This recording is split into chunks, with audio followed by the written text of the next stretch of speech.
founders, although we haven't launched yet. So We haven't launched All right, yet. you're good to go. Are we on the clock? You are on the clock. Okay, good. So, my name's Jared, this is John. We're both relatively new to the city. I'm a couple weeks, John's a couple months. When we first moved here, or when I first moved here, we were at the climbing gym, and John was thinking about all this stuff. He's like, what if we had like this like app for our phones or our droids? Like, I could look around and see who else was in here who didn't have a climbing partner. And I said, John, you're an idiot. Just look for the guy who's by himself, and you'll find a climbing partner. And then John's like, no, well, what's the deal? The deal is time. Like, I don't want to waste my time looking for a climbing partner, going there and asking everyone. And it's uncertain. Yeah. And I just So threw it's that time away. to be uncertain. I just threw it away. I don't deal with this. This is ridiculous. And I was living in Salt Lake at the time, and I'm a personal trainer on the side, right? And we had one guy come in, and he's on the road 3 to 5 days a week for our company, or for my old company. And he found out I was a personal trainer, so he's like, let's just go work out. And so I went in there, and I was kicking his butt. And he's like, wow, this is really great to work out with someone. And then it just hit me. It's like, wow, that's it. That's the key. It's like business travelers, they go someplace, and they don't know anyone. They don't know where to go. I was in the field for a little over a year in the Midwest in dental sales. So I don't know if you guys ever saw that movie, but that was me, right? And I was toting my bike all over the place. I was looking for gyms. I was looking for anywhere I could go. And I never really knew anything. And I'm stuck in this hotel gym with this treadmill or that fan bike from the 1980s. And so then I said, hey John, what do you think about let's just gear this more toward the business traveler. Start off with this is our kick. This is who we're gonna go after to kind of get it moving. And John's like, yeah. He's like, we got this, we got that. With geolocation, we can monetize. We can do A, B, and C. And then that's kind of when this all kind of took hold. And we kind of named it GeoFit. So it's a location-based, user-generated site where you can go in. Let's say you like I used the example today. You're flying out to Philly and you play tennis, but you don't know where any courts are. You don't know if there's a club. You don't know if anyone's there who can play at your level. You don't want to show up and there's some Andre Agassi guy waiting to kick your butt. So you can kind of figure out who is at your level. And you can do this all through an HTML5 based, web and mobile based application. Great idea. Plus, not to interrupt, but yeah. To get into gyms, especially good gyms, right? A guest fee is much different than just I walk in and I either can't get access. So if you work out a two-way street with people, there's a whole economic reason that people want to tag team.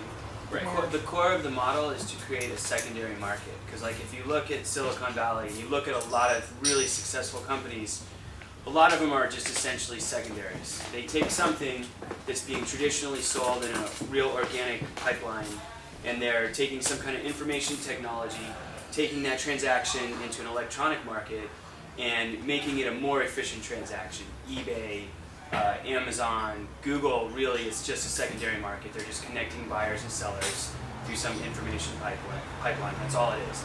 So in the fitness industry, it's fragmented. There's 3 real specific communities. You have people that own equipment, own the fitness club. You have people that are consumers of that product, and then you have people that are basically service providers, nutritionists, trainers.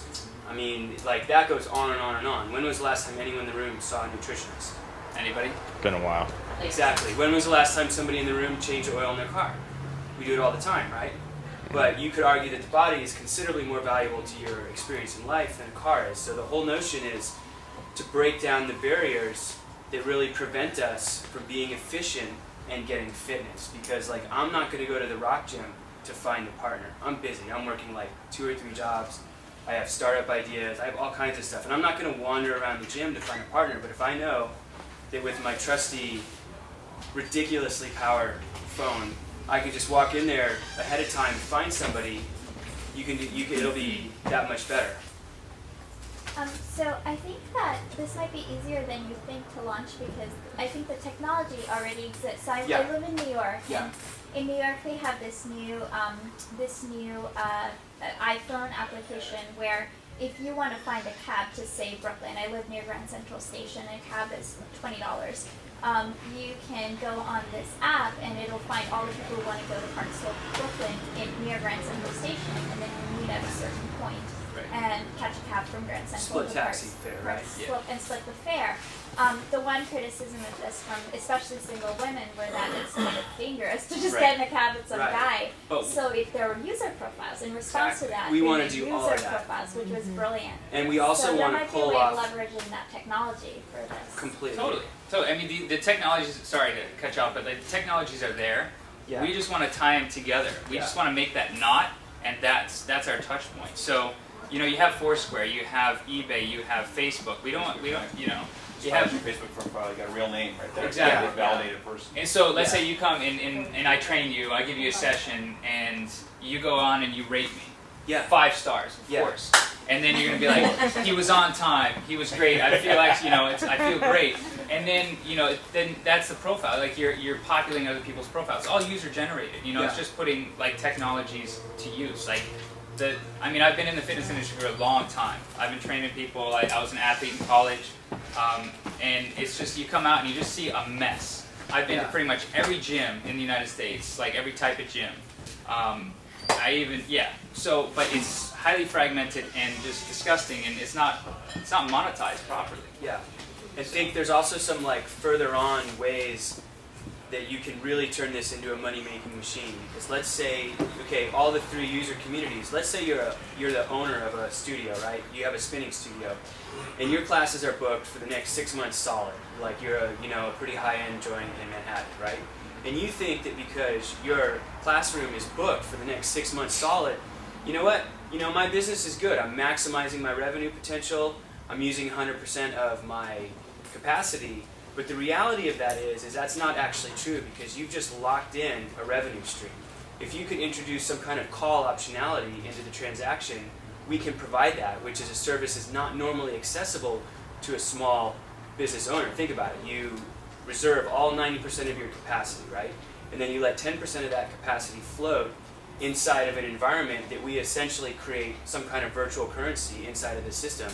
I mean, there's huge opportunity to basically increase each user's community ability to really get a lot more out of fitness than what their money is currently getting at. Just a couple things to toss out there. AppMaker, have you seen that?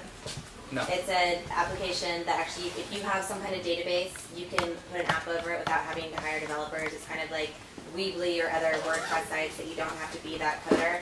I think they have a party tonight. Oh, do they? Yeah. I'm working in the same space as them. Daniel Odio is the coolest guy. He's the founder. Super cool. And then the other thing is, we both laughed at each other because I said first was Grindr. Don't know if you've seen it. It's a popular application in the city. It's a gay dating site, but basically it sounds a lot like when you're talking about people looking for fitness partners. Yeah. And they've got it down. They have a really Grindr and APPMAKR. We'll have this on video if you don't want to scribble notes. Yeah. Okay, cool. I don't Yeah, know because about time. I mean, we know that there's stuff out there. There's a site also called Skimble, where you can, Skimble is, you pick any sport you want, and then you see you say, okay, I went kayaking today underneath the Golden Gate Bridge, and you put out there, you connect it to your Facebook, and people are like, oh, you're so cool, like hardcore, you went under the Golden Gate Bridge. It's like a rating service.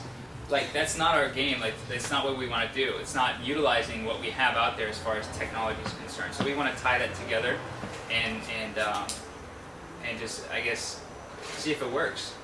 So Sounds like Airbnb meets a dating service. Yeah, Airbnb is a great example. It's a great secondary market. If you can get the cool Yeah. factor and then be a little bit more formal about how you go after the business traveler market. I mean, if you put together the metrics around the business travel market and how many people are dissatisfied with that, Yeah. that would Business be pretty travel impressive. sucks, but set for of most of numbers. us, it's the way of the future. yeah, and if you look at, I mean, a lot of salespeople are former athletes. They're competitive people, and Super competitive. And if they're like, if I'm not going to go hardcore and do it, then I'm just going to go to the bar and try and meet people. And so then you get your athletes who used to be, great All-American athletes and they're at the bar and they're 300 pounds later. So, And a great market entry point for us, like Jared said, is corporate travelers, because, all it takes is a couple of companies to sign on to an account, and that's a serious service that a company can bid to prospective employees. not only do we have some crappy gym like in the basement that you can go work out at lunch, but when we send you out on the field, because you travel 80% of the time, we're also going to make sure that no matter what it is you're into, you're going to have an avenue to actually pursue those fitness activities. And I think that part's the really cool Yeah. part because it's almost like you're like, not like peer pressuring them, but almost where it's like there's like- no opportunity for not doing this. I want like aggressive cultures to get into it. You know, people I like that it. are just really competitive. Everybody wants to work out. How many CEO triathletes are out there? And you know, they might actually CEOs might be deterred from traveling because they can't continue on their routine. But if they knew Yeah. that when they got to another city, they were going to get a good trainer. And Yeah. think about it. You could even be like there punch a into your timer, by the way? phone. That was time, but All right. that's all right. Thanks. Great thoughts. If you guys want to follow up on this, these videos will be online hopefully today, maybe tomorrow, or not today. Definitely not today. Tomorrow or the next day. And we will, if you guys join the meetup site, we'll link to it there. So you will, there'll be a way to do that. So thank you. We are looking for developers. Yes. Yeah. And, So you guys get the